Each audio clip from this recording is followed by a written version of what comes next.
Hello दोस्तों, नमस्कार। स्वागत है आपका स्कूल एकेडमी के एनसीईआरटी सेक्शन में। दोस्तों, आज हम पढ़ने जा रहे हैं समाजशास्त्र कक्षा 11 की पहली पुस्तक के अध्याय 2 को। अध्याय का नाम है समाजशास्त्र में प्रयुक्त शब्दावली, संकल्पनाएं एवं उनका उपयोग। चलिए स्टार्ट करते हैं और सबसे पहले देखते हैं परिचय।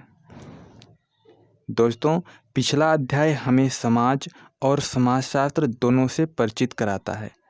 हमने देखा कि समाजशास्त्र का मुख्य कार्य समाज और व्यक्ति की परस्पर क्रियाओं की खोज करना है।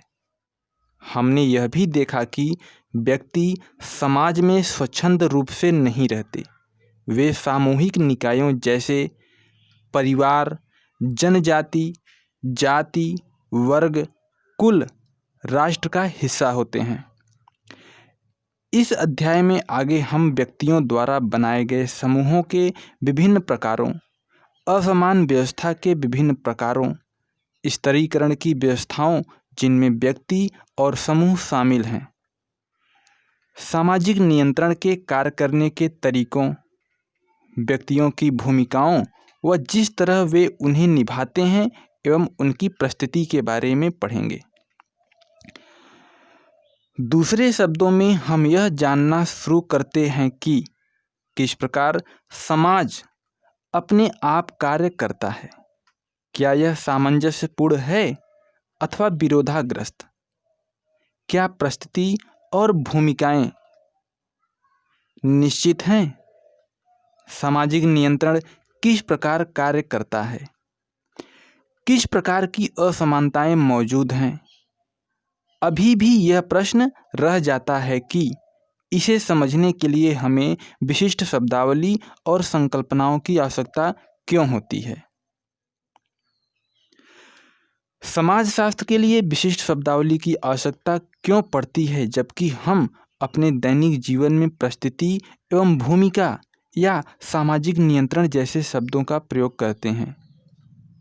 किसी विषय के लिए, जैसे नाभिकीय भौतिकी, जो उन पदार्थों से संबंध रखता है जिन्हें सामान्यतः लोग नहीं जानते तथा जिनके लिए सामान्य भाषा में कोई शब्द नहीं है। यह आवश्यक है कि विषय की अपनी एक शब्दावली हो। तथापि समाजशास्त्र के लिए शब्दावली और भी महत्वपूर्ण है, सिर्फ इसलिए कि इसकी विषय वस्तु परिचित है और सिर्फ इसलिए कि इसे दर्शाने के लिए शब्द मौजूद हैं। हम अपने आसपास की सामाजिक संस्थाओं से इतने अच्छी तरह परिचित हैं कि हम उन्हें स्पष्ट और बारीकी से नहीं देख सकते। उदाहरण के लिए हम यह सोच सकते हैं कि चूंकि हम परिवारों में रहते हैं, इसलिए हम परिवारों के बारे में सब कुछ जानते हैं। इसका मतलब समाजशास्त्री ज्ञान को सामान्य बौद्धिक ज्ञान या प्रकृतिवादी व्याख्या, जिनकी चर्चा हमने अध्याय 1 में की है, के समानांतर रखने जैसा होगा। दोस्तों, पिछले अध्याय में हमने यह भी देखा कि किस प्रकार एक विषय के रूप में समाजशास्त्र की एक जीवनी या इतिहास है। हमने देखा कि किस प्रकार भौतिक और बौद्धिक विकास ने समाजशास्त्री दृष्टिकोण और इसके सरोकारों को आकार दिया है। इसी तरह समाजशास्त्री संकल्पनाओं की भी एक कहानी है। बहुत सी संकल्पनाएं सामाजिक चिंतकों के उन सामाजिक परिवर्तनों को समझने और उनका खाका खींचने की चिंता को दर्शाती है, जो कि पूर्व आधुनिक समय से लेकर आधुनिक समय तक स्थानांतरित हुए हैं। उदाहरण के लिए समाजशास्त्रियों का प्रेक्षण है कि सरल, छोटे और परंपरागत समाजों में घनिष्ठ, अक्सर आमने सामने की अंतःक्रिया होती थी और आधुनिक बड़े समाजों में औपचारिक अंतःक्रिया होती है। इसलिए उन्होंने प्रारंभिक समूहों को द्वितीयक से और समुदाय को समाज या संघ से पृथक किया। दूसरी अन्य संकल्पनाएं जैसे स्तरीकरण समाजशास्त्रियों की समाज के समूहों के मध्य की संरचनात्मक असमानताओं को समझने के सरोकारों को प्रतिबिंबित करती है। संकल्पनाएं समाज में उत्पन्न होती हैं, तथापि जिस प्रकार समाज में विभिन्न प्रकार के व्यक्ति और समूह होते हैं, उसी प्रकार कई तरह की संकल्पनाएं और विचार होते हैं। समाजशास्त्र स्वयं समाज को समझने के विभिन्न तरीकों एवं आधुनिक समय द्वारा लाए गए नाटकीय सामाजिक परिवर्तनों पर दृष्टि रखने के लिए पहचाना जाता है। हमने देखा कि किस प्रकार समाजशास्त्र के उद्गम के आरंभिक चरणों में भी समाज के बारे में प्रतिद्वंदी और विरोधी समझ थी। यदि कार्ल मार्क्स के लिए वर्ग और संघर्ष समाज को समझने की मुख्य संकल्पनाएं थी, तो एमिल दुर्खाइम के लिए सामाजिक एकता और सामूहिक चेतना मुख्य शब्द थे। द्वितीय विश्व युद्ध के बाद समाजशास्त्र संरचनात्मक प्रक्रियावादियों से बहुत प्रभावित हुआ, जिन्होंने समाज को महत्वपूर्ण रूप से सामंजस्यपूर्ण पाया। उन्होंने समाज की तुलना एक जीव से करना लाभदायक समझा, जिसमें सभी अंगों को समग्र को बनाए रखने के लिए एक निश्चित कार्य करना होता है। दूसरे, विशेषकर मार्क्सवाद से प्रभावित संघर्षवादी सिद्धांतकारों ने समाज को विशेष रूप से विरोधग्रस्त पाया। समाजशास्त्र में कुछ लोगों ने व्यक्तियों जैसे सूक्ष्म अंतःक्रिया से शुरुआत कर मानवीय व्यवहार को समझने की कोशिश की। दूसरों ने बृहद संरचनाओं जैसे वर्ग, जाति, बाजार, राज्य अथवा समुदाय से भी शुरुआत की। परिस्थिति और भूमिका जैसी संकल्पनाएं व्यक्ति के साथ आरंभ होती हैं। सामाजिक नियंत्रण या स्तरीकरण जैसी संकल्पनाएं विस्तृत संदर्भ में आरंभ होती हैं, जिनमें व्यक्तियों का स्थान पहले से ही तय होता है। दोस्तों, महत्वपूर्ण मुद्दा यह है कि वर्गीकरण और प्रकार जिनकी चर्चा हम समाजशास्त्र में करते हैं, महत्वपूर्ण मुद्दा यह है कि ये वर्गीकरण और प्रकार जिनकी चर्चा हम समाजशास्त्र में करते हैं हमारी मदद करते हैं और ये वास्तविकता को समझने के साधन हैं। ये समाज को समझने के ताले की चाबियां हैं। हमारी समझने की प्रक्रिया में ये प्रारंभिक बिंदु हैं, अंतिम उत्तर नहीं। पर क्या हो यदि इन चाबियों पर जंग लग जाए या ये मुड़ जाएं या ताले में न जा पाएं या प्रयास करने के बाद ताले में जा पाएं। इन परिस्थितियों में हमें चाबी को बदलने की या सुधारने की आवश्यकता पड़ती है। समाजशास्त्र में हम संकल्पनाओं और वर्गीकरण का प्रयोग करते हैं और साथ साथ इनको निरंतर जांचते भी हैं। चलिए दोस्तों, देखते हैं क्रियाकलाप फर्स्ट। किसी एक विषय को कक्षा में चर्चा के लिए चुनें। विकास के लिए लोकतंत्र एक सहायक अथवा एक रुकावट है। लिंग समानता अधिक सामंजस्यपूर्ण अथवा अधिक विभाजक समाज बनाती है। विरोधों को दूर करने के लिए दंड अथवा चर्चा सर्वश्रेष्ठ तरीका है। दूसरे विषयों के बारे में सोचें, किस प्रकार के अंतर उभरते हैं। क्या ये एक अच्छा समाज कैसा होना चाहिए के बारे में विभिन्न दृष्टियों से प्रतिबिंबित करते हैं। क्या ये अंतर मनुष्यों की विभिन्न धारणाओं को दर्शाते हैं। दोस्तों, आप लोग इन पॉइंटों पर चर्चा करिएगा और अपनी समझ को बढ़ाइएगा। चलिए हम आगे चलते हैं अध्याय पर। दोस्तों, एक ही सामाजिक वस्तु के बारे में विभिन्न प्रकारों की परिभाषाओं या संकल्पनाओं अथवा सिर्फ विचारों की सह अस्तित्वता के बारे में अक्सर एक बेचैनी रही है। उदाहरण के लिए संघर्षवादी सिद्धांत बनाम प्रकारवादी सिद्धांत।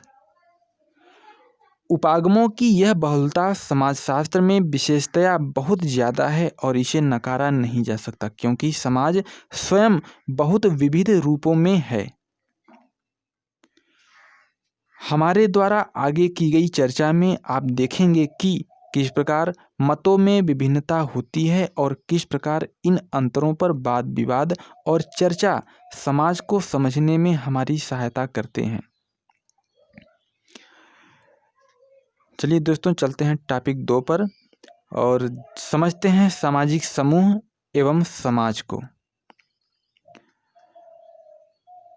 समाजशास्त्र मानव के सामाजिक जीवन का अध्ययन है। समाजशास्त्र मानव के सामाजिक जीवन का अध्ययन है। मानवीय जीवन की एक परिभाषिक विशेषता यह है कि मनुष्य परस्पर अंतःक्रिया करता है, संवाद करता है और सामाजिक सामूहिकता को बनाता भी है। समाजशास्त्र का तुलनात्मक और ऐतिहासिक दृष्टिकोण 2 स्पष्ट अहानिकारक तथ्यों को सामने लाता है। पहला यह है कि प्रत्येक समाज में, चाहे वह प्राचीन या सामंती अथवा आधुनिक हो, एशियन या यूरोपियन या अफ्रीकन हो, मानवीय समूह और सामूहिकताएं विद्यमान रहती हैं। दूसरा यह है कि विभिन्न समाजों में समूहों और सामूहिकताओं के प्रकार अलग अलग होते हैं। दोस्तों, यह आवश्यक नहीं है कि किसी भी तरह से लोगों का इकट्ठा होना एक सामाजिक समूह बनाए। समुच्चय सिर्फ लोगों का जमावड़ा होता है जो एक समय में एक ही स्थान पर एकत्रित होते हैं, लेकिन एक दूसरे से कोई निश्चित संबंध नहीं रखते। एक रेलवे स्टेशन या हवाई अड्डे या बस स्टॉप पर प्रतीक्षा करते यात्री या सिनेमा दर्शक समुच्चय के उदाहरण है। समुच्चय को अक्सर अर्ध समूहों का नाम दिया जाता है। एक अर्ध समूह एक समुच्चय अथवा संयोजन होता है जिसमें संरचना अथवा संगठन की कमी होती है और जिसके सदस्य समूह के अस्तित्व के प्रति अनभिज्ञ या कम जागरूक होते हैं। सामाजिक वर्गों, परिस्थिति समूहों, आयु एवं लिंग समूहों, भीड़ को अर्ध समूह के उदाहरणों के रूप में देखा जा सकता है। जैसा कि ये उदाहरण दर्शाते हैं, अर्ध समूह समय और विशेष परिस्थितियों में सामाजिक समूह बन सकते हैं। उदाहरणार्थ, यह संभव है कि एक विशेष सामाजिक वर्ग या जाति अथवा समुदाय से संबंधित व्यक्ति एक सामूहिक निकाय के रूप में संगठित न हो। उनमें अभी हम की भावना आना बाकी हो, परंतु वर्ग और जाति ने समय बीतने के साथ साथ राजनीतिक दलों को जन्म दिया है। उसी प्रकार भारत के विभिन्न समुदायों के लोगों ने लंबे उपनिवेश विरोधी संघर्ष के साथ साथ अपनी पहचान एक सामूहिकता और समूह के रूप में विकसित की है। एक राष्ट्र जिसका मिलाजुला अतीत और साझा भविष्य है। महिला आंदोलन ने महिलाओं के समूह और संगठनों का विचार सामने रखा। ये सभी उदाहरण इस बात की तरफ ध्यान खींचते हैं कि किस प्रकार सामाजिक समूह उभरते हैं, परिवर्तित होते हैं और संशोधित होते हैं। एक सामाजिक समूह में कम से कम निम्न विशेषताएं होनी चाहिए। क, निरंतरता के लिए दीर्घ स्थायी अंतःक्रिया। ख, इन अंतःक्रियाओं का स्थिर प्रतिमान। ग, अन्य सदस्यों के साथ एक सी पहचान बनाने के लिए अपनत्व की भावना, अर्थात प्रत्येक व्यक्ति समूह के प्रति और इसके नियमों, अनुष्ठानों और प्रतीकों के प्रति सचेत हो। घ, साझी रुचि। अंग, सामान्य मानकों और मूल्यों को अपनाना। च, एक परिभाषित संरचना। दोस्तों, यहाँ सामाजिक संरचना का अर्थ व्यक्तियों अथवा समूहों के बीच नियमित और बार बार होने वाली अंतःक्रिया के प्रतिमानों से है। अतः एक सामाजिक समूह से तात्पर्य निरंतर अंतःक्रिया करने वाले उन व्यक्तियों से है जो एक समाज में समान रुचि, संस्कृति, मूल्यों और मानकों को बांटते हैं। चलिए क्रियाकलाप 2 पे नजर डालते हैं। दोस्तों, एक नाम ज्ञात कीजिए जो प्रत्येक शीर्षक के अंतर्गत उपयुक्त हो। जाति, एक जाति विरोधी आंदोलन, जाति पर आधारित एक राजनीतिक दल। वर्ग, एक वर्ग पर आधारित आंदोलन और वर्ग पर आधारित एक राजनीतिक दल। महिलाएं, एक महिला आंदोलन, एक महिला संगठन। जनजाति, एक जनजाति आंदोलन, एक जनजाति अथवा जनजातियों पर आधारित राजनीतिक दल। ग्रामीण, एक पर्यावरणीय संबंधी आंदोलन और एक पर्यावरणीय संबंधी संगठन। दोस्तों, यहाँ जितने भी टॉपिक दिए गए हैं आप सर्च करके, गूगल पे सर्च करके इन आंदोलनों और राजनीतिक दलों को इकट्ठा करिए और उनके बारे में डिटेल में जानकारी ग्रहण करिएगा। चर्चा करें कि क्या ये सभी शुरुआत से ही सामाजिक समूह थे और यदि कुछ नहीं थे तो किस बिंदु पर समाजशास्त्री समझ के आधार से हम इनके सामाजिक समूह शब्द का प्रयोग कर सकते हैं। चलिए अब चलते हैं क्रियाकलाप 3 पर। किशोर आयु समूह की चर्चा करें।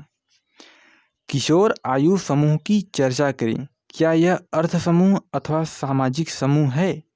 क्या जीवन के विशेष चरण के रूप में किशोरावस्था और किशोर जैसे विचार हमेशा से ही मौजूद रहे हैं? परंपरागत समाजों में वयस्कता में बच्चों के प्रवेश को किस प्रकार चिन्हित किया जाता था? समकालीन समय में इस समूह अथवा अर्थ समूह को मजबूत अथवा कमजोर बनाने में बाजार की रणनीति और विज्ञापनों का क्या कुछ लेना देना है?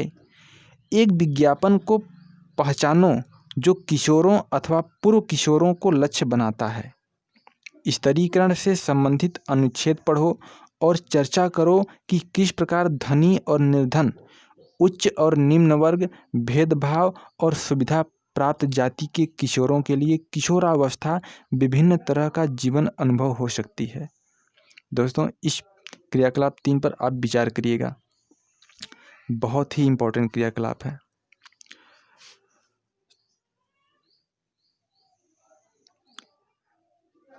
चलिए हम आगे बढ़ते हैं और देखते हैं समूहों के प्रकार, मतलब समाज में कितने प्रकार के समूह बन सकते हैं, इसके बारे में जानेंगे हम।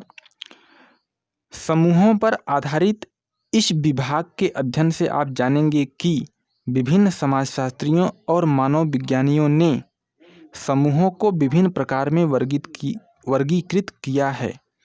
तथापि जो बात आपको प्रभावित करेगी वह यह है कि प्ररूप विज्ञान में भी प्रतिमान होते हैं। अधिकतर मामलों में वे परंपरागत और छोटे समाज अथवा एक आधुनिक और बड़े समाज में अपने अपने समूह बनने के तरीकों में अंतर को दिखाते हैं।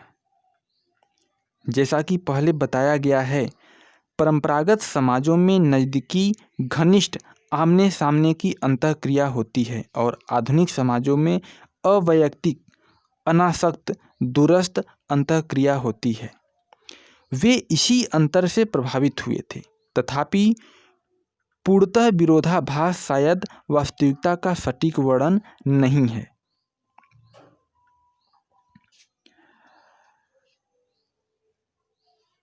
दोस्तों, इस वीडियो क्लास में इतना ही। बाकी के टॉपिक हम अगले वीडियो में देखते हैं। तब तक के लिए नमस्कार। चलिए चलते हैं दूसरे वीडियो में।